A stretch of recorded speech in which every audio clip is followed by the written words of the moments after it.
Hi, Tim here from Lessons on the Web once again, and today we are talking about the 5 things you have to know about or consider to be successful when learning how to play the piano.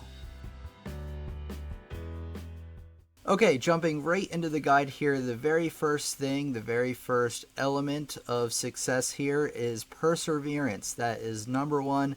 I think it's even the most important, although number four is pretty important, as you will find. So, perseverance, what do I mean by that? Well, not giving up, right? So, what will happen when you start learning piano is you will start out and everything will go great. Or at least it might. I mean, you might be frustrated right off the bat, but I can guarantee you somewhere within the first day to the first month or two, there's going to be a time where you feel frustrated, where you kind of make a goal to be able to play something, and you don't quite meet that goal. So maybe in a month you say, okay, I want to be able to play Fur Elise. And hey, Fur Elise is a pretty tough song to play at the end of your very first month playing piano. So you might not make that. So the thing is, the number one thing is perseverance. You have to continue even if you don't meet your original goals, because at first, when you first start learning how to play the piano, you're not going to really know how long it's going to take you to learn something. That takes time to figure out. So if you at first don't make your goals that you make in the beginning, don't worry about that. Just keep pushing through. Just keep practicing. You may run into somebody who tells you you shouldn't be learning music for some reason. They might be crazy, or they may just not be supporting you in this endeavor.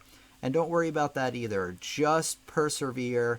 Just keep going. Giving up is not an option when playing the piano. I put out a great lesson today, which I'll put in the description once this video is over. You can check it out, about strategies on not giving up to play the piano, and that ties in very perfectly with this number one here. One thing I want to say is some of the most rewarding points in my entire life were not when I got it right the first time and succeeded, it was when I failed and I kind of just picked myself up, re-strategized, kind of thought about the situation on how I could approach it a little differently, and then I tried again and knocked it out of the park. Now, sometimes it doesn't happen on the second try or the third try. You got to keep trying, but like I said, the most rewarding times in my life were times where I failed, I got back up, I tried again, and I really, really did really well on whatever I was trying to do. And it could go from anything from playing the piano to public speaking to a job interview or anything like that. So this perseverance can be applied to almost every aspect of life. So the reward isn't always just success, right? I think the biggest reward for me is getting through tough times. Like I said, you just got to keep going, and the harder of times you can get through, the more rewarding it'll be when you finally get through the other end and finally achieve success. Success is not a straight line like a lot of people might think it is. Success is a very darted line all over the place. In fact, when I'm editing this, I'll put up a very good picture of what I'm talking about.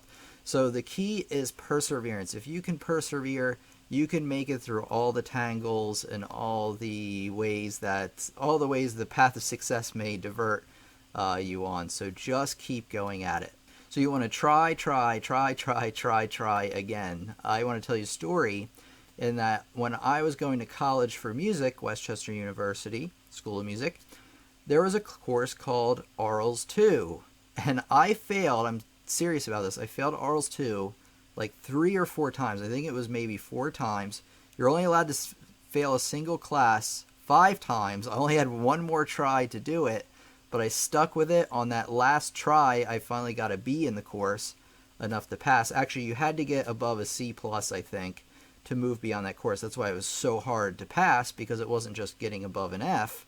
You had to get above a C+, and it was a really hard concept for me to get a hold of ARLS, which, if you don't know, is just not playing by ear, but hearing things and be able to write things that you hear down. It's very difficult if you've never done it before. It was very difficult for me, so I tried. I felt really defeated, but the biggest reward I got was, the very last time I took it, I finally did it, and I finally got through it. And then I actually passed all the other ARLS courses. I think there's 4 in total. I passed those without much trouble, and then I got through the rest of the program without a whole lot of trouble. That was my number one course that I struggle with, and I just persevered, and it worked out. Sometimes things don't work out perfectly every time. I could have taken it that fifth time and failed, but then I would have just kind of re-strategized and figured something else out and just kept trying at my goal. The second key thing is practice time. That is the second biggest element in your success as a piano student or a music student. So, are you putting in the correct amount of time to practice? And what I mean by that is not 3 hours one day a week. It's a lot better to practice, say, 15 minutes over 7 days as it is to practice 3 hours in one day. Now, why is that? Well, when you practice a little bit every day, your brain can latch onto that information so much better than if you have a cram session, maybe one time right before your lesson, or just, once a week, the only day you can get in.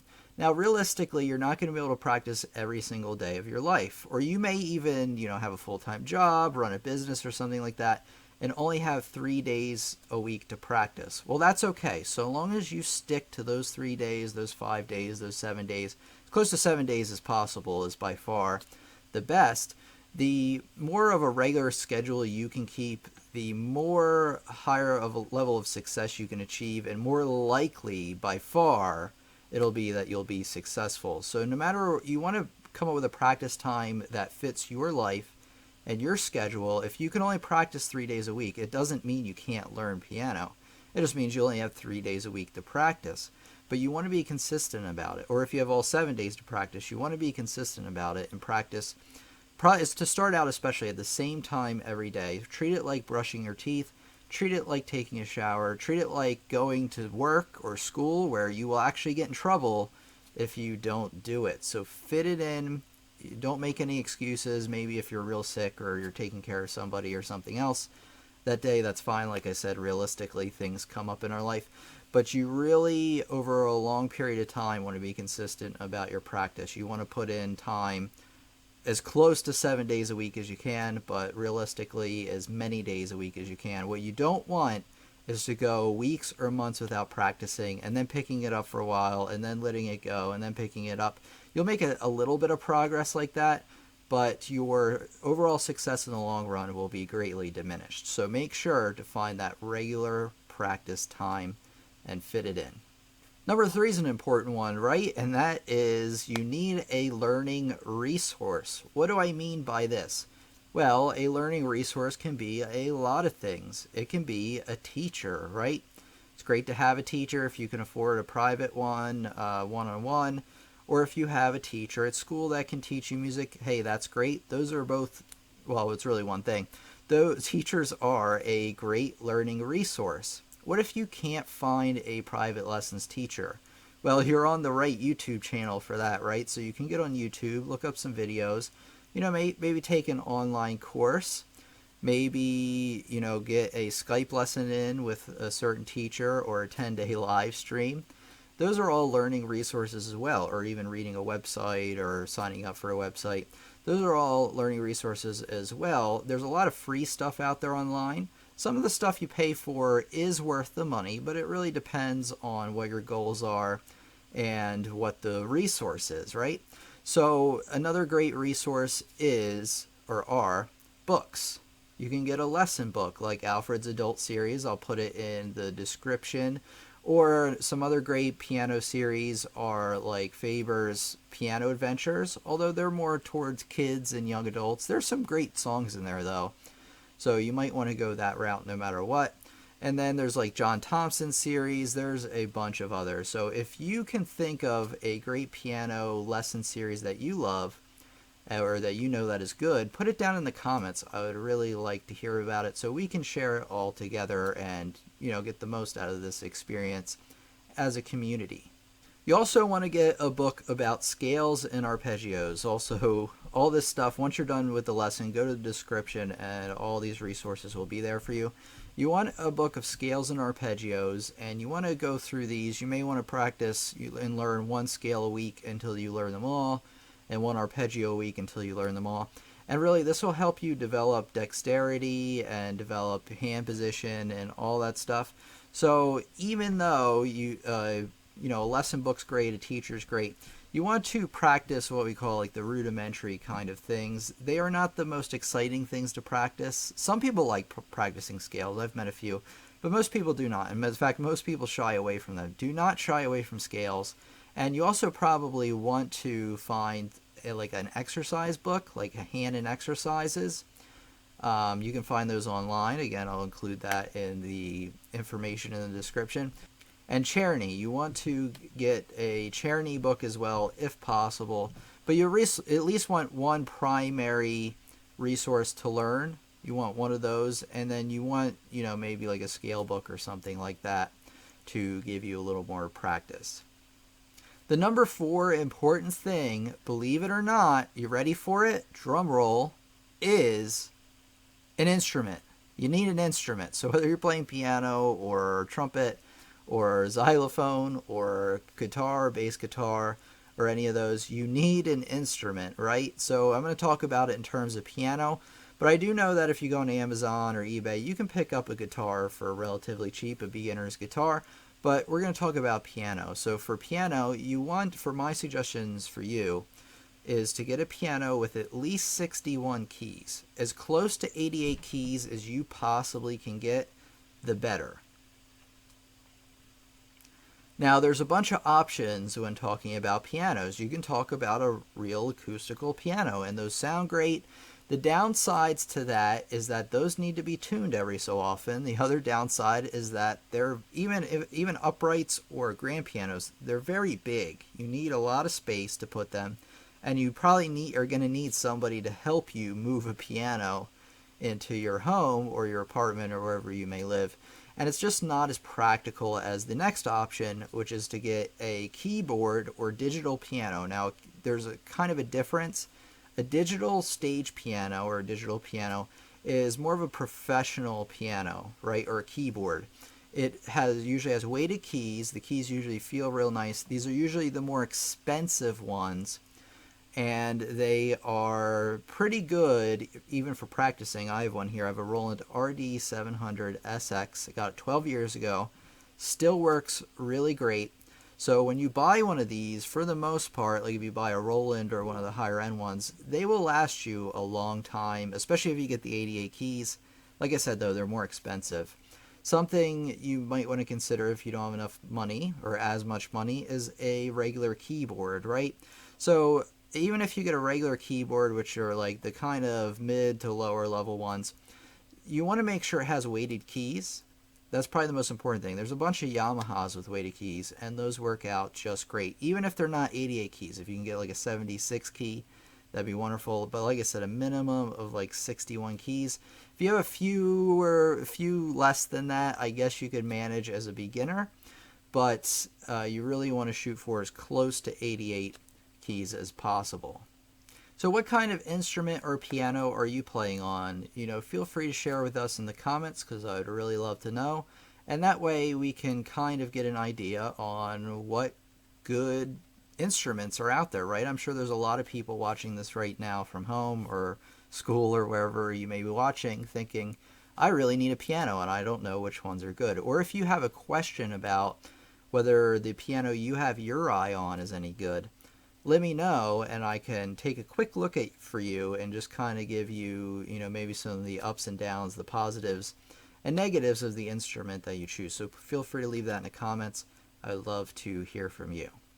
The number 5 essential thing isn't quite as obvious. I wanted to kind of put the instrument before the very last one, really because that one's more obvious, even though the instrument's probably even more important than this. But you need support. Support is number 5 in our list of essential things to be a successful musician. Now, the number 1 supporter in your life, the number 1 supporter for you to learn music should be your parents. That's important, but not really. That's not number 1. What about your friends? Again, not number 1. Oh, what about anybody other than yourself? So what I'm getting at is that you are the number 1 supporter for playing the piano. You have to be behind yourself playing the piano, because like I said, you will run across all kinds of people in this world, and you might even run across negative people who tell you, you're just not cut out for this, or playing piano is going to be hard, right? Or I just don't think you can do that sort of thing. So be your biggest supporter, ignore everybody, ignore all the naysayers who tell you that you can't do it. You can do it, and I believe you can, but the most important person that needs to believe that you can is you.